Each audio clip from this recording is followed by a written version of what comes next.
একটি এনসিপির নেতা যদি নিজ গুণে একটা ইউনিয়নের কমিশনার হতে পারে, আমি আমার টক শো কেন, আমার সাংবাদিকতাই ছেড়ে দেব।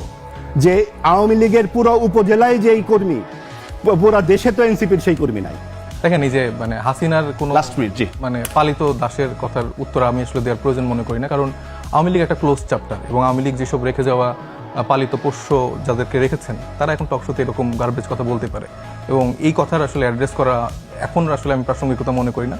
রাদার আমরা আমাদের রাজনীতিতে ফোকাস করতে চাই, এবং আমাদেরকে যেরকম করে বলতে পারে, মানে আমরা এত ছোট একটা শক্তি, যারা জুলাই গণঅভ্যুত্থানে এত বড় বড় ক্ষমতাধর, তারা যাদেরকে সারাদিন চাটতে ব্যস্ত থাকে, তাদেরকে তো একদম দিল্লিতে পাঠিয়ে দিয়েছি। তো তারা এখন বিভিন্ন জায়গা থেকে 1 কিলোমিটারে জয় বলে, 3 কিলোমিটারে বাংলা বলে। তো এই হচ্ছে তাদের দলের অবস্থান। তিনি নিজেকে যতই নিরপেক্ষ সিনিয়র সাংবাদিক প্রমাণ করতে চাক না কেন, তিনি যে একজন দলীয় দাস, সেটা আমার মনে হয় যে আজকে যারা প্রোগ্রাম দেখেছে তারা অবশ্যই এটা মানে খুব ভালো করে বুঝতে পারবে, এবং শুরু থেকে যদি দেখেন